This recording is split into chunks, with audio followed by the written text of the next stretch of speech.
आज core commanders conference के बाद जो एलामिया जारी हुआ, काफ़ी सख्त बयानात हैं उसके अंदर, और 9 मई के हवाले से भी और इंतखाबी धांधली के हवाले से भी जो एक पोजीशन ली गई है कोर कमांडर्स कॉन्फ्रेंस के बाद, उसके बाद कम से कम एक चीज़ बड़ी क्लियर है, एक लाइन ड्रॉ कर दी गई है। ना फ़ौज 9 मई से पीछे हटेगी और ना ही इंतखाबी धांधली के ऊपर जो शोर शराबा मचाया जा रहा है कि इल्ज़ाम फ़ौज के ऊपर है, ना वो उसको मानने और एक्सेप्ट करने पे और टॉलरेट करने पे फ़ौज तैयार है। उनका ख्याल ये है कि उनका रोल सिर्फ सिक्योरिटी ड्यूटीज़ तक था, उसके आगे नहीं था। तो ये जो प्रोपेगेंडा किया जा रहा है, इसके ऊपर कार्रवाई मुमकिन तौर पर हो सकती है। ख़ास तौर पर सोशल मीडिया के अंदर जो कुछ आ रहा है उसके ऊपर मुझे लगता है कि हो सकता है डंडा आइंदा आने वाले दिनों में सख्त डंडे का इस्तेमाल जो है वो सामने आ जाए।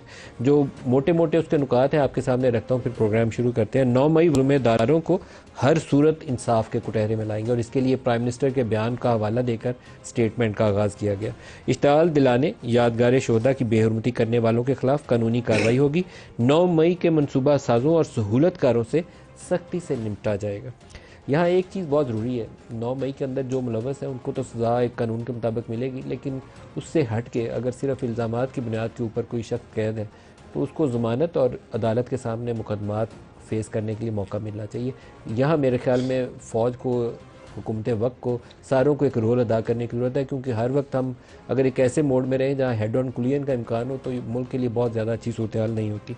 मीडिया, बिलखसूस सोशल मीडिया के कुछ मुफाद परस्त अनासर ने मुसल्लह अफवाज को बगैर किसी सबूत के बदनाम किया, जो कि इंतहाई अफसोसनाक है। बदकिस्मती से मुफाद परस्त अनासर की तवज्जो सियासी अदम इस्तेहकाम पैदा करने पर मरकूज़ है। अच्छा, इसमें इंटरेस्टिंग आज PTI की तरफ से एक प्रेस कॉन्फ्रेंस सामने आई है जिसमें असद कैसर और शेर अफजल मरवत बैठ के एक प्रेस कॉन्फ्रेंस कर रहे हैं। आई थिंक PTI वाले ख़ुद को डिस्टेंस कर लें कुछ आंसर से तो ज़्यादा बेहतर होगा। मुल्क के अंदर हम अफरा तफरी को बहुत ज़्यादा अफोर्ड नहीं कर सकते।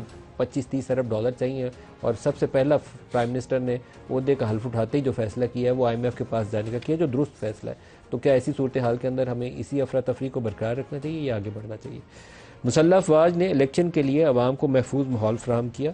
कुछ मखसूस अनासर मुसल्लह अफवाज को बदनाम कर रहे हैं। गैर सियासी बयानबाजी की बजाय सबूत के साथ मुनासिब कानूनी फोरम के ऊपर जाइए और उसके ऊपर पैरवी करिए। मुसल्लह अफवाज का इंतखाबी अमल से कोई ताल्लुक नहीं था। इंतखाबात के बाद का माहौल सियासी और मुआशी इस्तेहकाम लाएगा। मुश्किलात के बावजूद मुसल्लह अफवाज ने इलेक्शन के दौरान इलेक्शन कमीशन की हिदायत की रोशनी में महफूज माहौल फ्राहम किया। जमहूरी इस्तेहकाम ही मुल्क के लिए आगे बढ़ने का रास्ता है, ये आर्मी चीफ का बयान है। मुफाद परस्त अनासर ने सियासी अदम इस्तेहकाम और अपनी नाकामियों को छुपाने के लिए दूसरों को कुर्बानी का बकरा बनाया। फोरम का बाज़ मज़मूम अनासर की जानिब से मायूसी, तफरका डालने के लिए फैलाई जाने